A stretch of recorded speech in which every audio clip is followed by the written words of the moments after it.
हाँ जी, तो स्टूडेंट्स ये रही हमारी एग्जांपल नंबर 2.2। तो ज़रा गौर से इसकी स्टेटमेंट पढ़िएगा। मैंने ये डाटा वैसे लिख दिया हुआ है। तो ये देखो, वो कहता है कि the equivalent circuit impedances of 20 kilo volt ampere. ठीक है जी, 20 किलो वोल्ट अम्पेयर उसने दिया। आगे वो कहता है 8000 पर 240 वोल्ट। ये जो आपको ये वैल्यू नज़र आ रही है ना, 8000 पर 240 वोल्ट, ये हमारे पास स्मॉल ए की वैल्यू दी गई है, जो वो रेशो हम निकालते होते हैं। ए इज इक्वल टू, ये आपने फाइंड आउट कर लेनी है, 8000 ओवर 240।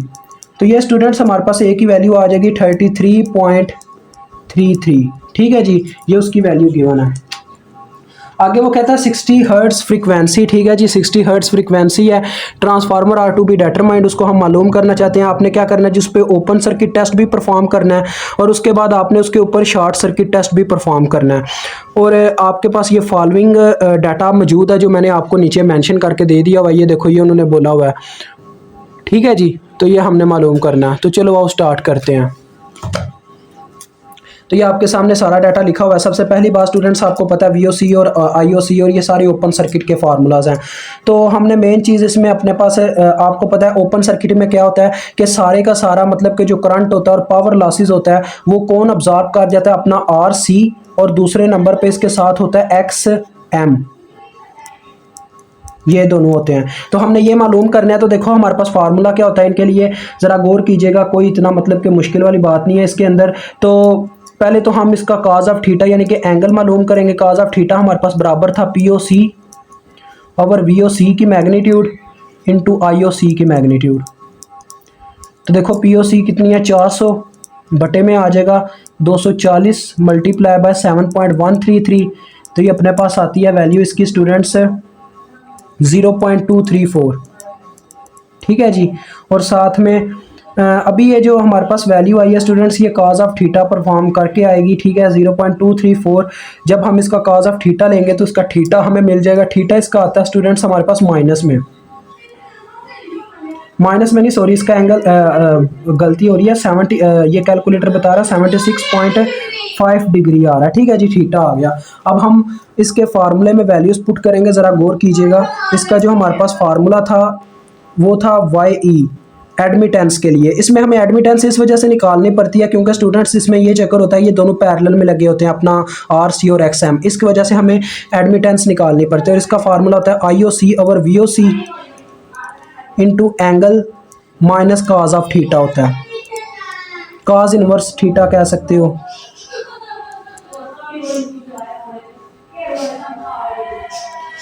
काज इनवर्स थीटा तो नहीं, आप इसको कह सकते हो cos inverse into cos of theta, मतलब कि पावर फैक्टर। ये पावर फैक्टर भी कहलाता है ना स्टूडेंट, आपको पता ही होगा।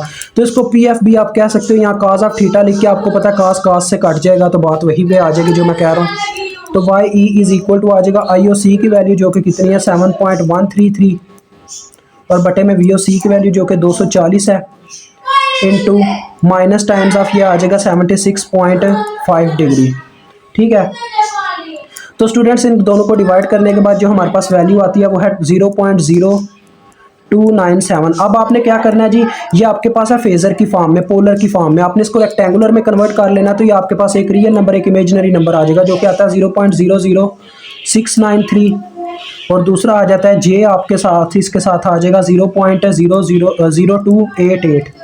ठीक है जी। और आप जानते हैं हमने पढ़ा था स्टूडेंट्स वाई का फार्मूला जो कि था Y E is equal to 1 over R C minus J over X M. ये था हमारे पास फार्मूला।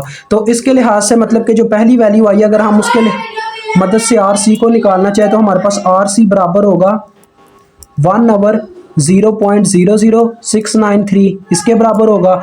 और जो अपना एक्स एम होगा वो बराबर होगा 1 ओवर 0.000288।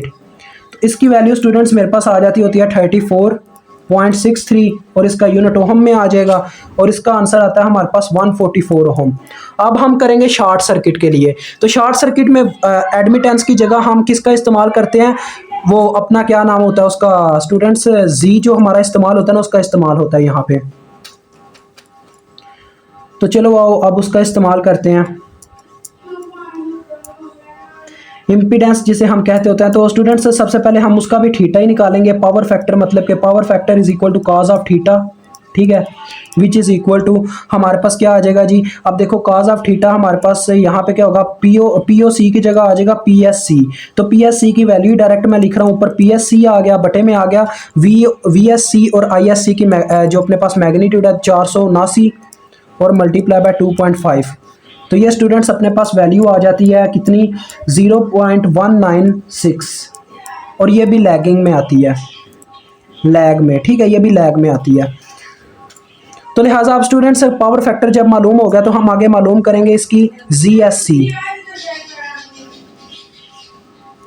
जो कि बराबर होती है स्टूडेंट्स वीओसी ओवर आई, वीओसी तो नहीं यार, अब वीएससी आएगा ना क्योंकि शॉर्ट सर्किट की बात है, over ISC into angle minus cos inverse of power factor, या कॉज इनवर्स ऑफ कह सकते हो, पावर फैक्टर ही ठीक है। तो ये आ गया जी। अब नेक्स्ट देखें स्टूडेंट्स हमारे पास क्या होता है जी,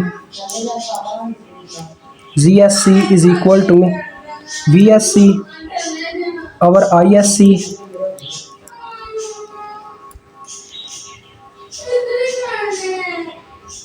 अब स्टूडेंट्स बात यहाँ पे आकर रुकती है कि जो हमारा इम्पीडेंस था उसमें हमने यहाँ पे पॉजिटिव साइन देखा था। मैं आपको मेन फार्मूले याद करवाता हूँ, ये फार्मूले जो है ना ये थोड़े डिफरेंस लिखे हुए हैं, इस वजह से आपको थोड़ी मुश्किल पेश आ रही है।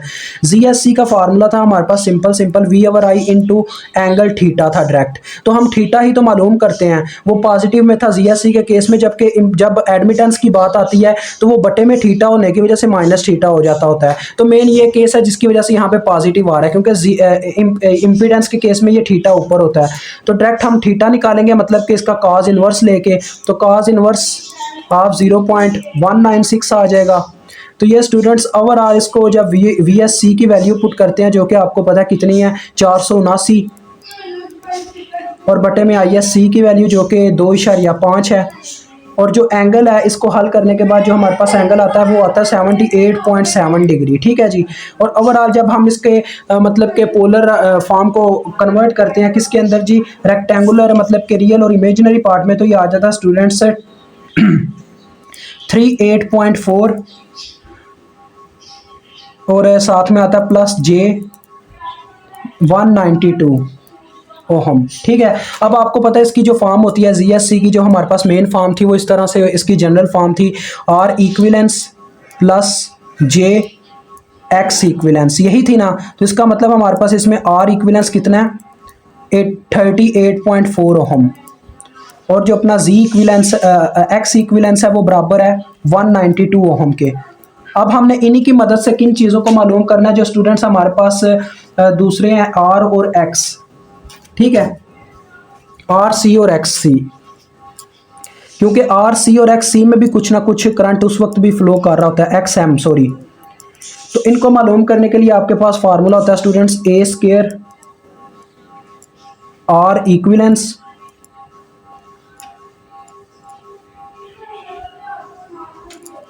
ये आर इक्विलेंस जो है ना ये सी वाला होता है, वो जो हमने ऊपर मालूम किया होता है, यहाँ पे ये जो आर सी है ना ये यहाँ पे आता है सी, और साथ में इसका फार्मूला होता है ए स्क्वायर एक्स एम वो वाला, ठीक है। तो इसके अंदर भी आप सी लिख सकते हो, which is equal to A square students हमने निकाला शुरू में 33.33 आया, इस होल का स्क्वायर आ जाएगा, क्योंकि हम वो डायरेक्ट वैल्यूज़ नहीं दे सकते होते उसे आर सी और एक्स एम, हम इनका स्क्वायर लेके उसको वैल्यू देंगे, ठीक है। तो 33.33 का स्क्वायर, साथ में आर सी वाली वैल्यू जो कि 144 थी, और बटे में भी ऐसी 33.33 का स्क्वायर, और एक्स एम की वैल्यू जो कि 34.63 आई थी।